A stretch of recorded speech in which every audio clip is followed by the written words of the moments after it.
Ya estamos de regreso con el Retiro de Invierno 2020 de Ministerios Ebenecer, Año de la Reconciliación. Buenas tardes, amados hermanos, que el Señor les bendiga.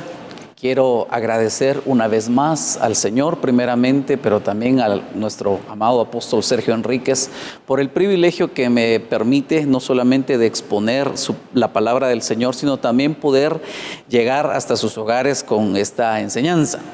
Con esto estamos finalizando prácticamente nuestro seminario escatológico doctrinal del Departamento de Tesoros del Ministerio.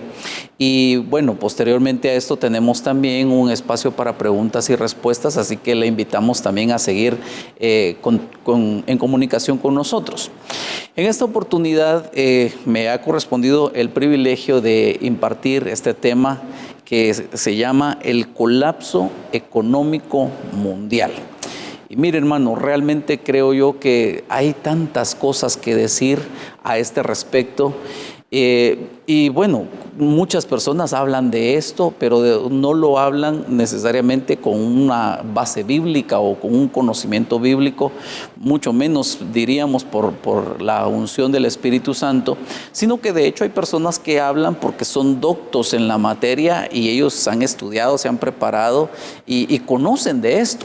Y realmente yo no pretendo abordarlo desde ese ángulo porque definitivamente yo no soy un economista, yo no soy un doctor en esta materia, pero sí creo yo que la palabra del Señor siempre nos va a tener a nosotros la referencia, la dirección exacta en cuanto a lo que nosotros tenemos que considerar. Mire, para empezar yo quisiera recordarle que la semana pasada, cuando fue la última temporada de nuestro retiro de verano, se estuvo hablando un poquito acerca de las hambres que ha habido, hambres generalizadas que hubo, que la Biblia registra como el hambre que hubo en los días de Abraham, el hambre en los días de Isaac, el hambre en los días de los jueces, etc. Entonces, definitivamente la humanidad a lo largo de su historia y casi diríamos desde el principio ha experimentado este tipo de acontecimientos, este tipo de, llamémosle así, crisis económicas que definitivamente afectan, pero por una parte tenemos que considerar que el Señor jamás ha perdido el control de las cosas. Él tiene el control de todo. Y en segundo lugar, que si estas cosas suceden, es porque Él lo permite de esa manera, porque Él tiene un propósito, Él tiene un trato específico con la humanidad y más aún con los que somos su pueblo, los que somos sus hijos, por la infinita misericordia del Señor. Pues el Señor tiene un trato con nosotros. Él no nos va a dejar desamparados. Solo por citar un ejemplo, usted recordará el hambre en los días de Jacob. Pues uno de los propósitos que el Señor cumplió por medio de eso es que los hermanos de José, es decir, los otros hijos de Jacob, descendieron a Egipto en búsqueda de alimentos y ahí se encontraron con José, aunque en un principio no lo sabían. Y entonces el Señor permitió que por aquella situación se diera lugar a una reconciliación entre José, sus hermanos, y que su padre Jacob pudiera encontrarse nuevamente con él. Así que, insisto, nosotros debemos entender no solamente que el Señor tiene todo perfectamente registrado y controlado en la Escritura, sino que también Él tiene cuidado de nosotros en todo lo que sucede a este respecto. Ahora bien, para entrar un poquito en materia del tema, que realmente, hermano, es un tema bastante complicado de abordar, siento yo, sobre todo tal vez por lo que le decía, que no soy un doctor, un letrado en esta materia, pero yo quisiera, con la ayuda del Señor, empezar a analizarlo desde el punto de vista bíblico y quisiera empezar con unos versículos que en principio podría parecer que no estamos hablando nada del tema económico, pero usted va a notar en un momentito que sí tiene mucho que ver. Quisiera empezar leyendo estos versículos que le van a aparecer a usted en pantalla. Apocalipsis capítulo 17, versículo 1 en adelante. Vamos a leer varios versículos, aunque tal vez no de corrido, sino vamos a ir saltando algunos versículos para poder optimizar el tiempo. Dice, versículo 1, y uno de los 7 ángeles que tenían las 7 copas vino y habló conmigo diciendo: ven, te mostraré el juicio de la gran ramera que está sentada sobre muchas aguas. Con ella, los reyes de la tierra cometieron actos inmorales y los moradores de la tierra fueron embriagados con el vino de su inmoralidad. Ok, entonces quisiera parar brevemente solo para recordar, este es un pasaje que usted seguramente conoce, pero quisiera hacer énfasis en esto. Aquí le van a mostrar a Juan un juicio sobre, aquí le llama la gran ramera, pero nosotros entendemos que definitivamente no se está refiriendo a una persona, a un ser humano, sino que se está refiriendo a una entidad espiritual. Entonces, cuando vemos los siguientes 3 versículos, versículos 3 al 5, encontramos lo siguiente. Dice el versículo 3: y me llevó en el espíritu a un desierto, y vi a una mujer sentada sobre una bestia escarlata llena de nombres blasfemos, y que tenía 7 cabezas y 10 cuernos. La mujer estaba vestida de púrpura y escarlata, y adornada con oro, piedras preciosas y perlas, y tenía en la mano una copa de oro llena de las abominaciones y las inmundicias de su inmoralidad. Mire usted qué visión más impresionante la que le muestran al apóstol Juan. Y dice el versículo 5 todavía: y sobre su frente había un nombre escrito, un misterio: Babilonia la Grande, la madre de las rameras y de las abominaciones de la tierra. Entonces, a partir de los siguientes versículos, el apóstol Juan dice que él se asombró mucho, y ¿quién no se asombraría ante semejante visión, verdad, hermano? Pero dice que él se asombró mucho ante aquella visión, y entonces el ángel que le estaba mostrando todo esto le dice: mira, no te asombres, yo te voy a explicar el misterio de la mujer y de la bestia sobre la cual ella está sentada. Y le empieza a explicar una serie de cosas que seguramente usted conoce, pero no es el tema que nos corresponde en esta oportunidad, sino que yo quisiera ahora saltar hasta el versículo final de este capítulo, en donde el ángel le dice a Juan, versículo 18: la mujer que viste es la gran ciudad que reina sobre los reyes de la tierra. Entonces, mire, hermano, aquí tenemos que ver varias cosas. Bueno, tal vez no vamos a poder verlas, solo quiero tocar algunos puntos para que usted lo pueda meditar y más adelante usted posiblemente estudiarlo en casa. Lo primero que quiero hacer notar es que esta mujer, insisto, desde luego no se está refiriendo a un ser humano del género femenino, no se está refiriendo a una mujer como nosotros lo entendemos normalmente, sino desde luego está utilizando un lenguaje simbólico, un lenguaje metafórico, por medio del cual le está mostrando al apóstol Juan una entidad espiritual. Una entidad espiritual, ciertamente una entidad femenina, pero es una entidad espiritual que se identifica, que se muestra, que se da a conocer como una gran ciudad. Entonces, mire, solo para dejarle algunas ideas, esto es un tema que muchos años atrás abordamos también. Cuando usted ve en la Biblia, hay 7 ciudades descritas por nombre, a las cuales la misma Biblia describe que se les conoce como la gran ciudad. Cuando usted hace la suma de todo lo que sucede en esas ciudades, usted va a tener un perfil de quién es esta gran ciudad que le están mostrando al apóstol Juan. Pero realmente el punto que yo quiero resaltar es que dice que esta entidad, esta ramera llamada Babilonia la Grande, reina sobre los reyes de la tierra. En otras palabras, el punto que yo quiero enfocar aquí es que si esta mujer, Babilonia, reina sobre los reyes de la tierra, realmente es ella quien tiene el control de la economía mundial. No importa si tal o cual nación tiene un corte comunista, no importa si tal otra tiene un corte capitalista o si otro tiene no importa en sí cuáles sean las políticas económicas de cada nación o incluso las filosofías, las teorías de las políticas de cada nación, al final de cuentas, esta entidad, Babilonia, está reinando, está tomando las decisiones sobre todos los reyes de la tierra y prácticamente ellos vienen a ser una especie de instrumentos para los planes diabólicos, perversos, macabros que tiene esta mujer. Ok, habiendo dicho esto, entonces yo quiero decir lo siguiente también. Eso quiere decir que si esta mujer es la que tiene en control la economía global, ella puede a su antojo producir caos, producir colapsos económicos, producir todo según sus propios propósitos.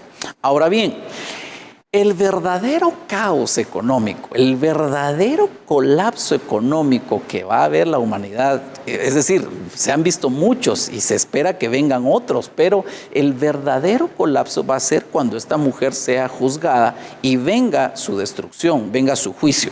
Eso lo vemos en el siguiente capítulo. Yo les voy a mostrar rápidamente algunos versículos. Apocalipsis capítulo 18. A partir del versículo 7 vamos a leer. Entonces aquí está el anuncio de lo que viene sobre esta mujer Babilonia. Y dice: cuanto ella se glorificó a sí misma y vivió sensualmente, así dadle tormento y duelo. Porque dice en su corazón: yo estoy sentada como reina y no soy viuda, y nunca veré duelo. Entonces, mire lo que, bueno, el versículo 8 dice: por eso, en un solo día, y mire, yo quisiera tal vez resaltar esto, en un solo día vendrán sus plagas, que son muerte, duelo y hambre.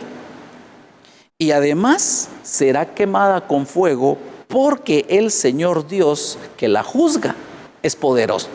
Es decir, mire hermano, me llamó tanto la atención esto por lo siguiente, y vamos a ver todavía unos versículos antes de entrar a considerar algunos aspectos históricos que nos dan un parámetro de lo que se viene. Pero antes yo quiero enfatizar un poquito algunas cosas de esta mujer. Note usted que aquí dice que en un solo día vienen sobre ella sus plagas. Es decir, el juicio que Dios ejecuta sobre ella viene repentino y en un solo día. Ahora, ¿por qué le digo esto? Porque mire, vamos a hablar más adelante, si el Señor lo permite, si llegamos a alcanzar ese punto. Espero que sí. Vamos a hablar un poquitito de lo que fue la Gran Depresión de los años sucedió en el año 1929, para ser más preciso. Pero fue una depresión económica de lo más terrible y que prácticamente se considera una crisis económica mundial. Ahora, parte del asombro de la gente que vivió en aquella época, y aún los que en la actualidad hacen un análisis de ello, es que prácticamente toda la prosperidad que había llegado a la nación de los Estados Unidos en 6 días se vino al suelo. A partir del llamado Jueves Negro, que fue el 24 de octubre de 1929, entonces sería jueves, viernes, sábado, domingo, lunes y terminando el martes 29 de octubre del año 1929, al que se le conoció como el crack del 29, en 6 días se desplomó toda la economía de los Estados Unidos y con ello la economía mundial prácticamente. Vamos a ver un poquito más adelante eso si el Señor nos lo permite. Pero lo que quiero decirles es que el asombro era que en 6 días se acabó todo. Ahora imagínese usted, en el caso de Babilonia, en un solo día se va a derrumbar todo. Pero no solamente eso. Miremos los versículos que siguen. Versículo 9 dice: y los reyes de la tierra que cometieron actos de inmoralidad y vivieron sensualmente con ella, llorarán y se lamentarán por ella cuando vean el humo de su incendio. Recuérdense que lo que dice es que son 3 plagas, muerte, duelo y hambre, lo que viene sobre ella, pero además de eso será quemada con fuego. Entonces, cuando vean el humo de su incendio, mirando de pie desde lejos por causa del temor de su tormento, y diciendo: ay, ay, la gran ciudad, Babilonia, la ciudad fuerte, porque en una hora ha llegado su juicio. Entonces, imagínense usted, en primer lugar dice el versículo anterior que leímos: en un solo día será arrasada, en un solo día ha llegado su juicio. Pero aparte, en una sola hora, dice acá, llegó su juicio. Y es interesante, hermano, porque cuando nosotros vemos esta descripción, muchos lo compararon con lo que sucedió el famoso 9/11 del 2001, con el ataque a las Torres Gemelas y todo lo que sucedió, porque mucha gente, precisamente como dice acá, desde lejos, miraban las imágenes de Manhattan, miraban las imágenes de aquel incendio que había, y mucha gente se lamentaba, y con sobrada razón, hermano, porque desde luego nosotros no nos podemos alegrar, ni mucho menos regocijarnos por la destrucción y la muerte de otras personas. Pero sencillamente lo que quiero resaltar es que mucha gente estaba llorando. Era un cuadro muy parecido a lo que se describe en estos versículos. Pero no se queda ahí. Yo solo quiero resaltar aquí algo. Aquí los que están haciendo lamento por Babilonia son los reyes de la tierra, es decir, personajes políticos, personajes que están al frente de naciones. Ellos están lamentando, están llorando, hermano, por Babilonia. Ahora, cuando vemos los siguientes, bueno, no son exactamente los siguientes, sino como les decía, dejé de leer algunos para poder avanzar un poquito más rápido. En el versículo 15 dice: los mercaderes. Ahora ya no son los reyes, ahora ya no es gente necesariamente de corte político, sino los mercaderes de estas cosas que se enriquecieron a costa de ella, se pararán lejos otra vez a causa del temor de su tormento, llorando y lamentándose, diciendo: ay, ay, la gran ciudad que estaba vestida de lino fino, púrpura y escarlata, y adornada de oro, piedras preciosas y perlas, porque en una hora ha sido arrasada tanta riqueza. Imagínense usted ese colapso económico. Por eso les decía, este es el verdadero colapso económico que la humanidad va a sufrir, diría yo, irreversiblemente, ¿verdad? Ok, pero no me quiero detener tanto en eso. Solo quiero leer entonces otro punto.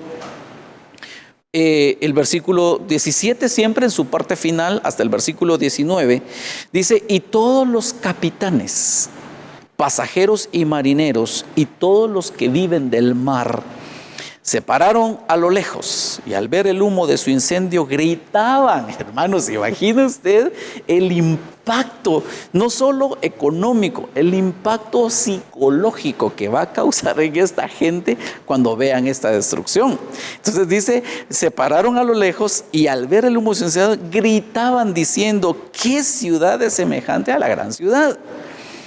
Y echaron polvo sobre sus cabezas y gritaban, llorando y lamentándose, diciendo: ay, ay, la gran ciudad, en la cual todos los que tenían naves en el mar se enriquecieron a costa de sus riquezas, porque en una hora ha sido asolada. Entonces note eso, en un solo día vienen sus plagas, pero yo me imagino, en ese mismo día, en una hora viene el juicio. Y recién se están como medio sacudiendo todavía el polvo, y en una hora es arrasada toda su riqueza.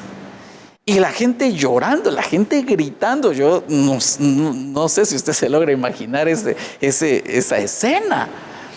Pero quizás sea incluso como la imagen que pusimos en la presentación del tema, ¿verdad? Una persona tal vez hasta tomándose de los cabellos, una persona que en una actitud que denota frustración, que denota temor, que denota tantas cosas, y luego en una sola hora, nuevamente, ahora es asolada por completo aquella ciudad.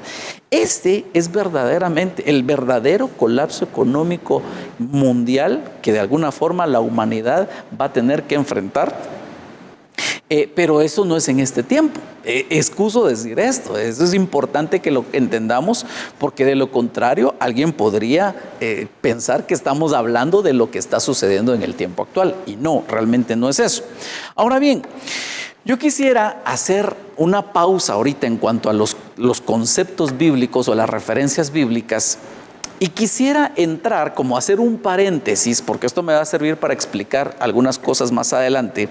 Quisiera hacer un pequeño paréntesis en cuanto, para poder abordar algún concepto económico que posiblemente usted habrá oído. Insisto, yo no soy economista, no soy un versado en esta materia, pero pues tenemos, gracias a Dios, a nuestro alcance recursos que nos permiten entender algunas cosas. Entonces, yo quiero hablarle rápidamente de lo siguiente. Este es un tema, un concepto que posiblemente usted lo ha escuchado y que vale la pena que lo podamos explicar brevemente, en términos sencillos, para que tengamos una idea de lo que esto representa y cómo se ve el desarrollo de esto en la actualidad.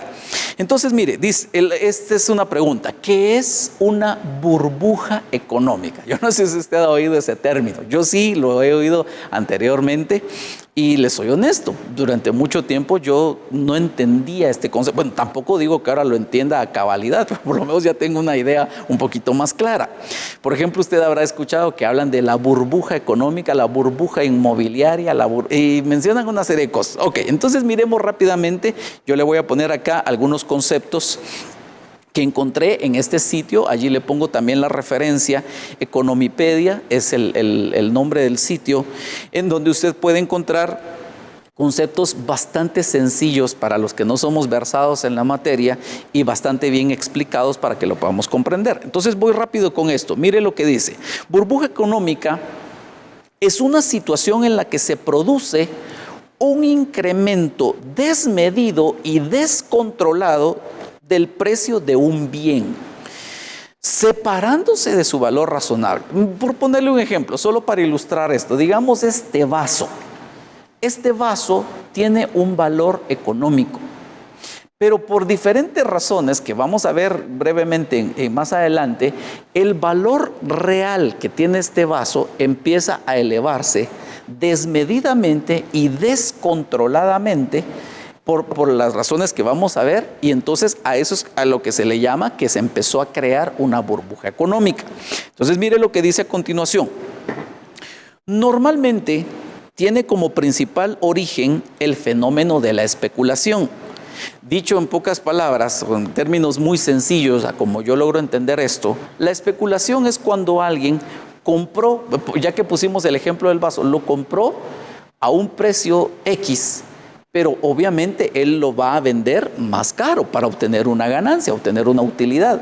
Pero entonces lo que él hace es que no lo vende inmediatamente, sino que lo retiene, no lo vende, no lo saca al mercado, esperando que el precio siga creciendo, siga aumentando, y entonces cuando ya el precio esté elevadísimo, entonces él lo saca al mercado y sus utilidades son mayores. Ok, entonces ese fenómeno llamado especulación es lo que generalmente provoca las burbujas.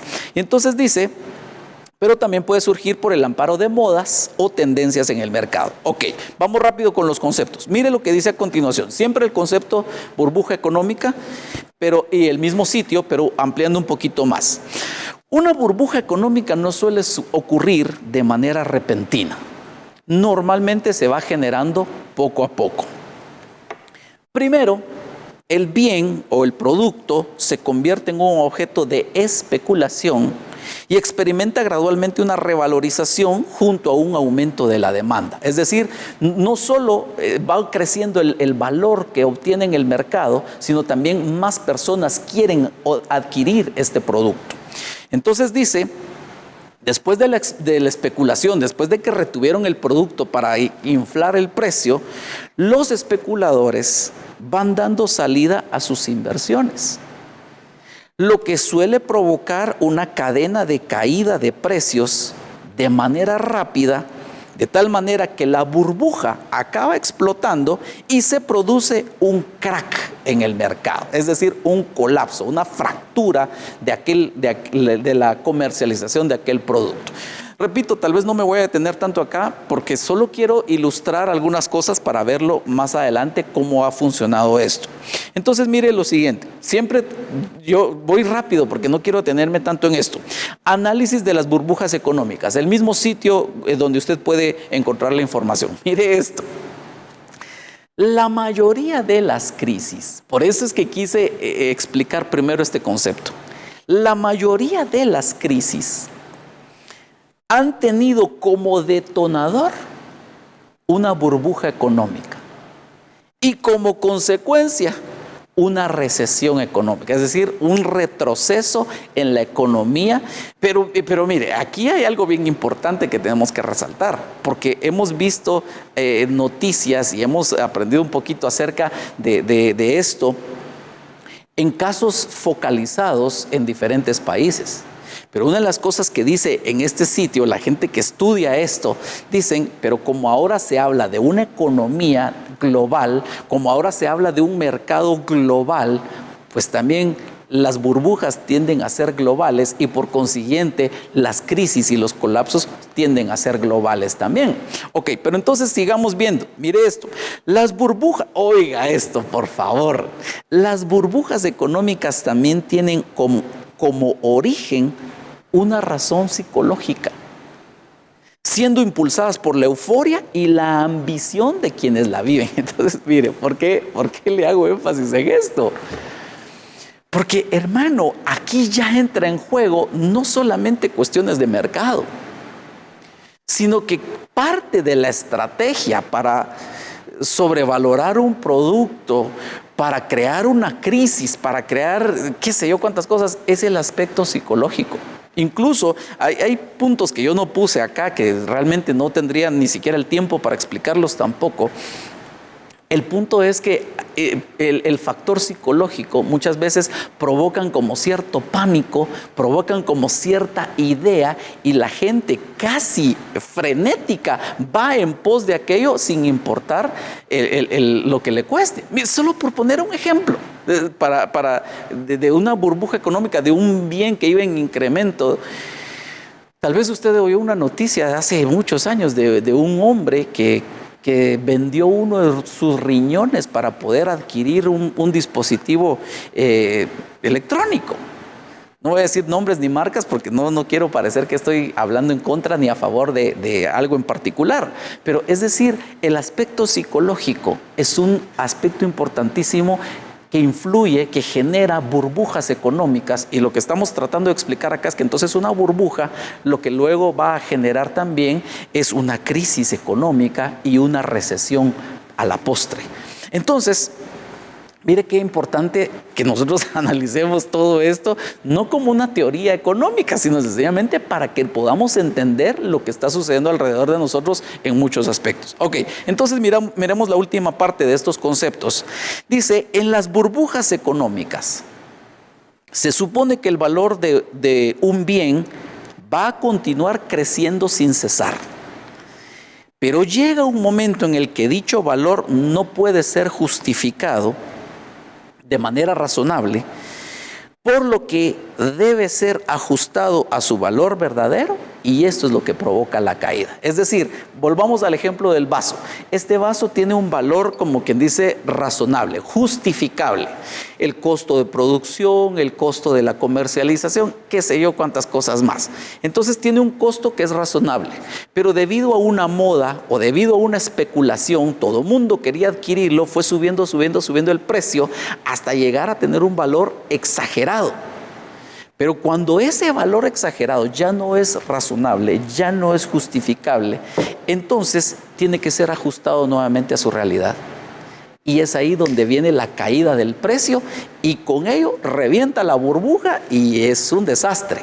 porque incluso ya hubo gente que invirtió en esto. Bueno, cuántas cosas más que realmente, repito, no soy un docto en la materia. Pero entonces, ¿por qué le hago yo mención de esto? Quiero cerrar el paréntesis de este concepto de las burbujas económicas, y entonces me voy a referir nuevamente a algunos conceptos bíblicos, pero más que todo como una referencia histórica de lo que ha sucedido con la humanidad. Entonces yo quiero referirme a este tema. Este es un tema que nuestro apóstol estuvo compartiendo, hermano, impresionantemente hace ya 6 meses, hace medio año de este tema. Él le puso por título Los colores de la parucía.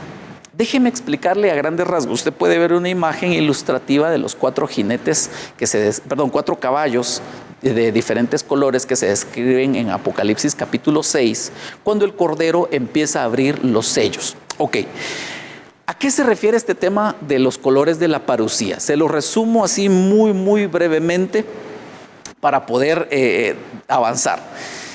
Resulta que cuando nosotros vemos en la Escritura, cuando se describe al Señor Jesucristo, ya sea de una forma directa, literal, o de una forma figurativa, nosotros vemos que el Señor tiene 4 colores de cabello.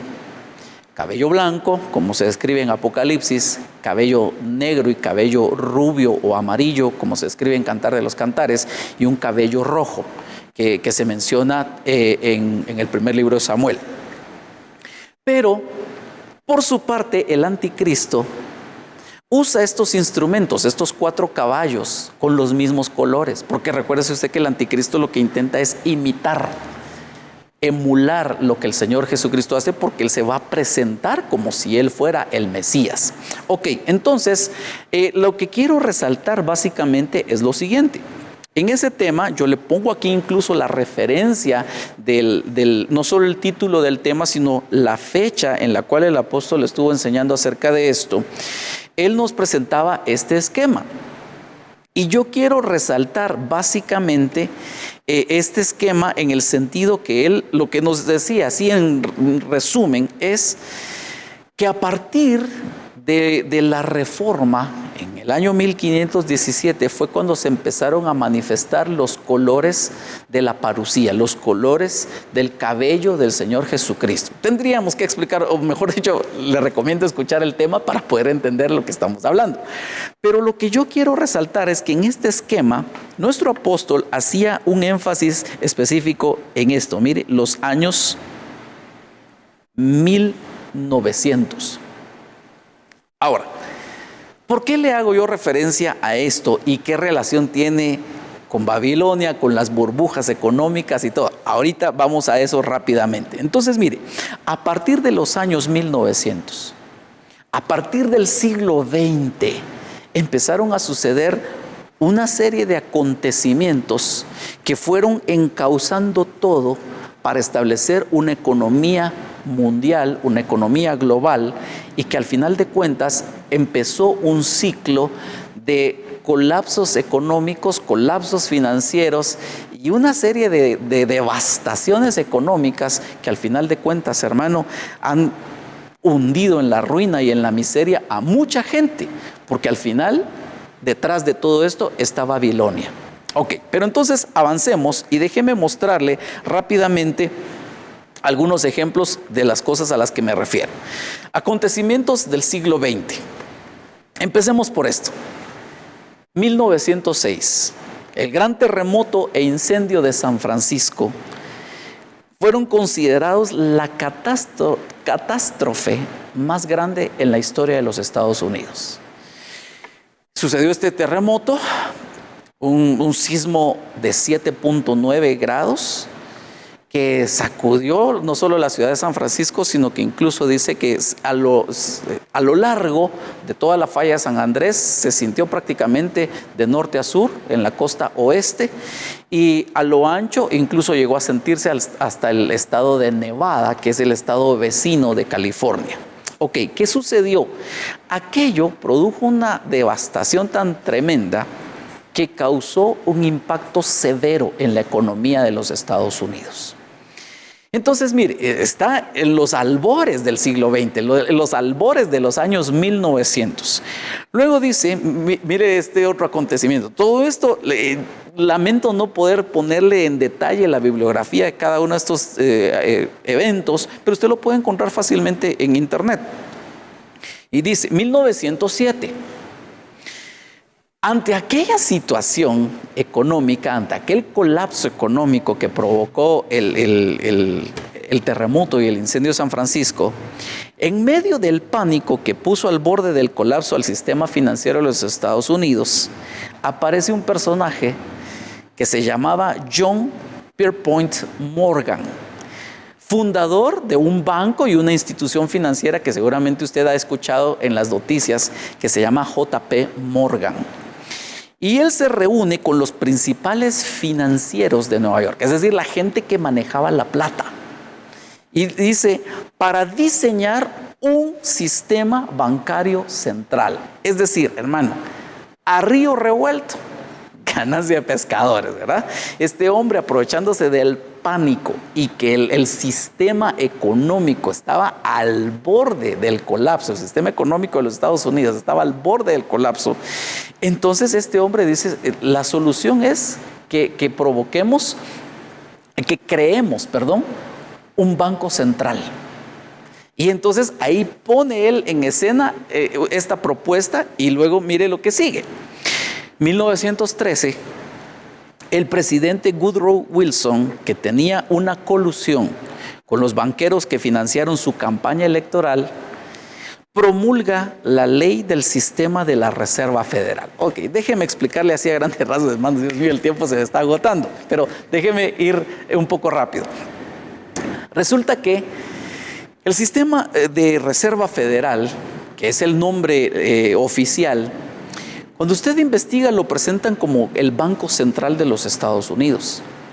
Otras personas un poquito más atrevidas dicen no, realmente no es un banco central, sino que es un consorcio público-privado entre el Estado, entre el gobierno de los Estados Unidos y entre el sistema bancario.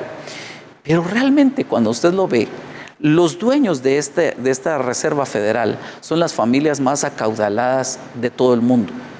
Británicos, alemanes, franceses, estadounidenses, en donde figuran apellidos que se han vuelto muy conocidos como Rothschild de Inglaterra, Rockefeller de Nueva York, y así podríamos mencionar otros que realmente no lo recuerdo en este momento, pero ellos vienen y crean este banco, que es un banco privado en realidad, que es la Reserva Federal de los Estados Unidos.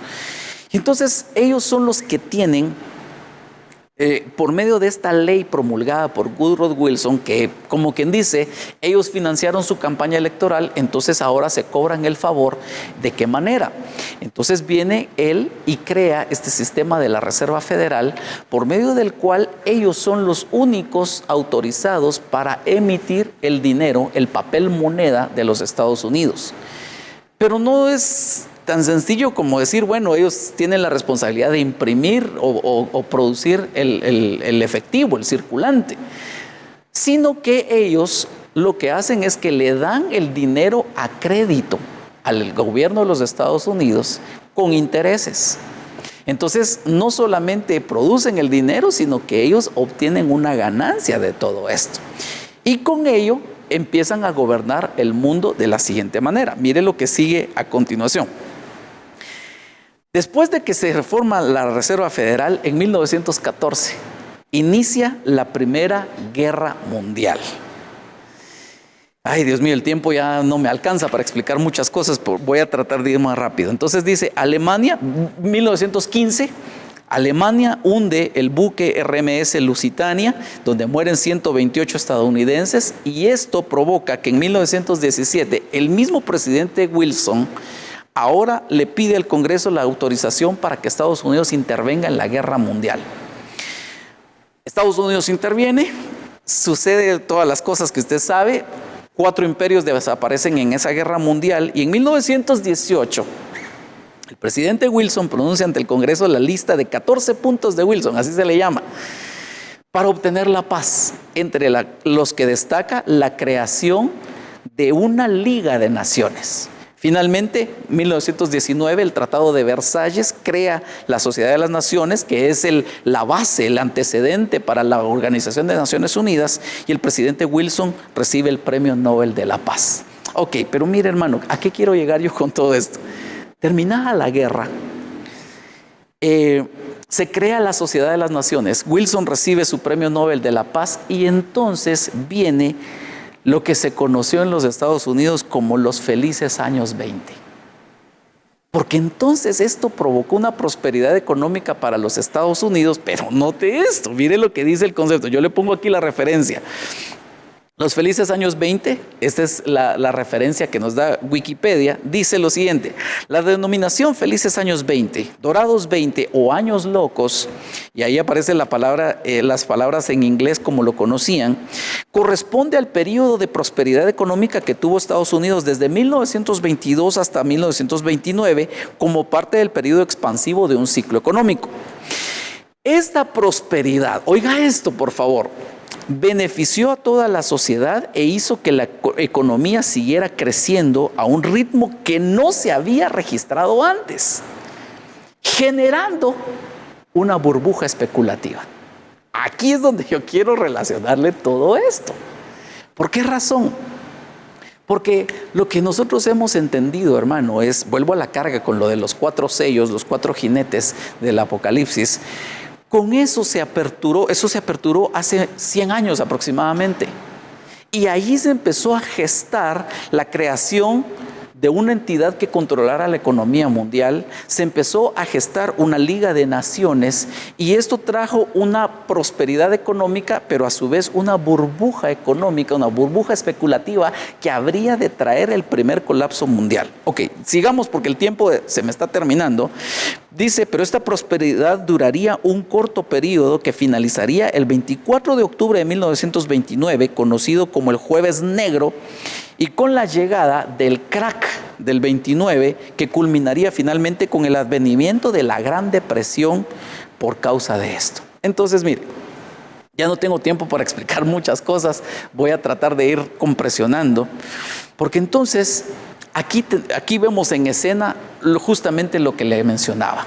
¿Qué fue lo que provocó la burbuja económica? En este caso, los productos que se sobrevaloraron principalmente eran acciones en las empresas industriales, empresas que producían armamento, empresas ferrocarrileras, etc. Entonces, eso fue adquiriendo un valor descontrolado y desmedido, y esa era la prosperidad que había, pero era una burbuja económica que terminó estallando en 1929. Ahora, avanzo rápido con esto. La Gran Depresión, también conocida como crisis del 29, fue una gran crisis financiera mundial que se prolongó durante la década de los años 1930, en los años anteriores a la Segunda Guerra Mundial. Mire, hermano, yo paro un momentito porque de veras ya no tengo mucho tiempo, pero mire, tal vez para nosotros es difícil entender lo que le voy a decir, pero ante una crisis económica, una de las más grandes soluciones es una guerra. Por eso fue que la Segunda Guerra Mundial fue prácticamente una solución para la Gran Depresión que vino en los años 30. Ok, pero sigamos. La Gran Depresión se originó en Estados Unidos, oiga esto, a partir de la caída de la Bolsa de Valores de Nueva York, y rápidamente se extendió a casi todos los países del mundo. La depresión tuvo efectos devastadores en casi todos los países, donde la inseguridad y la miseria se transmitieron como una epidemia. Hermano, eso fue terrible. Ahora, ¿quién estaba detrás de todo esto? Porque mire, aquí, por eso le hago mención de estas cosas, que aquí es donde quiero ir concatenando todos los conceptos. Porque una de las cosas que se dice es que quien tenía la posibilidad de frenar esa caída era la Reserva Federal, pero no lo hizo, sino que permitió que la burbuja estallara, que se viniera al suelo el precio de las acciones en la bolsa de valores, y que, hermano, lo que dice acá, se extendió como una epidemia a otros países y todo el mundo fue afectado. Ahora, ¿por qué le menciono yo esto? Porque mire esta noticia, y con esto yo voy terminando. Es una imagen de la directora del Fondo Monetario Internacional.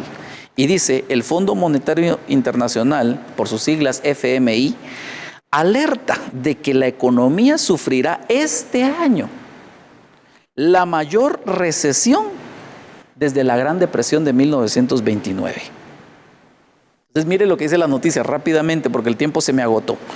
Aunque todavía no está claro cuál será el impacto concreto de la pandemia, solo le pongo como referencia, y lo puede ver usted posiblemente en la imagen todavía, esta es una noticia publicada por este medio ABC el 9 de abril, es decir, hace un poco más de un mes. Dice, aunque todavía no está claro cuál será el impacto concreto de la pandemia del coronavirus en la economía global, nadie duda que será de gran magnitud. El Fondo Monetario Internacional, por ejemplo, prevé que la crisis sanitaria provoque las peores consecuencias económicas desde la Gran Depresión de los años 30. Y las palabras de esta señora, dice, estamos enfrentándonos a una crisis como ninguna otra. El COVID-19 ha alterado nuestro orden social y nuestra economía a la velocidad de la luz y a una escala que no habíamos conocido en nuestra vida. 3 semanas atrás, es decir, antes de esta publicación, de este anuncio que hace la directora del Fondo Monetario Internacional, 3 semanas atrás, a principios de marzo, el Fondo Monetario Internacional esperaba que cerca de 160 países en todo el mundo registraran un crecimiento de los ingresos per cápita en el 2020. Mientras que ahora se estima que 170 países, es decir, 160 era lo que ellos consideraban que iban a crecer en su economía. Pero ahora 170, es decir, 10 países más, registrarán una contracción de su economía. Esto hará que la economía global, que antes de la pandemia se esperaba que creciera por encima del 3%, entre sin remedio en una recesión. Es decir, hermano, esto, insisto, ellos no lo están diciendo porque sean profetas o porque ellos lean la escritura, sino ellos lo están diciendo porque ellos son doctos en esta materia, ellos saben cómo funcionan estas cosas y ellos dicen, mire, sin remedio, la economía global va a entrar en una recesión. En lugar de crecer más del 3%, que era lo que esperaban a principios de este año, es más, a principios de marzo todavía, ellos ahora no están dudando si va a suceder. Lo que no saben es cuán fuerte va a ser el impacto. Ahora, yo termino con esto, hermano, porque el tiempo se me agotó por completo, porque tenemos que considerar que en todo esto, como yo le decía, aparte que al Señor no se le escaparon las cosas de control, nosotros tenemos que saber que en todo esto hay un propósito de Dios. Y mire lo que dice a continuación. Yo voy a leer estos versículos rápidamente, se los leo y tal vez no voy a tener mucho tiempo para explicar, pero dice, los justos verán esto y temerán y se reirán de él diciendo, está hablando de aquel hombre Doeg, que este es un salmo de David, y está hablando de aquel hombre Doeg que mató a los sacerdotes cuando él iba huyendo de Saúl. Y dice, he aquí el hombre que no quiso hacer de Dios su refugio, sino que confió en la abundancia de sus riquezas y se hizo fuerte en sus malos deseos. Pero yo soy como olivo verde en la casa de Dios, en la misericordia de Dios confío eternamente y para siempre. Es decir, mire el contraste entre el que confía en las riquezas y el que confía en el Señor. El que confía en las riquezas le va a venir la destrucción, tarde o temprano. Yo le hacía mención del colapso real que va a sufrir cuando Babilonia en un solo día vengan sus plagas y en una sola hora todas sus riquezas sean arrasadas. Los que pusieron su confianza en ello, hermano, no solo van a sufrir pérdidas económicas, sino verdaderamente, hermano, se la van a ver muy mal, porque aquí es Dios el que está tratando ya con ellos. Pero el que confía en el Señor, como un olivo verde, estará en la casa del Señor. Ahora, sí, otro salmo de David, Salmo 62, versículos 10 al 12. No confíes en la opresión, ni en el robo pongáis vuestra esperanza. Si las riquezas aumentan, no pongáis el corazón en ellas. Una vez ha hablado Dios y 2 veces he oído esto, que de Dios es el poder y tuya es, oh Señor, la misericordia, pues tú pagas al hombre conforme a sus obras. Y finalmente leo, ya tengo un solo minuto para poder orar, Proverbios 11:28, el que confía en sus riquezas caerá, pero los justos prosperarán como la hoja verde. ¿Qué quiero yo decir con esto? Y con esto termino. Los que saben de esto no se están preguntando si va a haber o no va a haber un colapso en la economía global. Ellos están seguros de que lo va a haber. Lo que no saben y todavía se cuestionan es qué tan fuerte, qué tan profundo va a ser, pero ellos auguran que va a ser mayor que la Gran Depresión del año 29. Pero los que confiamos en el Señor, vamos a permanecer, vamos a prosperar como la hoja verde. Este es mi anhelo, este es mi deseo para usted. Que el Señor le bendiga y por favor acompáñenos en el foro de preguntas y respuestas para poder atender sus inquietudes a este respecto. Que el Señor le bendiga y le prospere en todas las cosas. Amén. En breves instantes regresamos con el Retiro de Invierno 2020 de Ministerios Ebenecer, Año de la Reconciliación.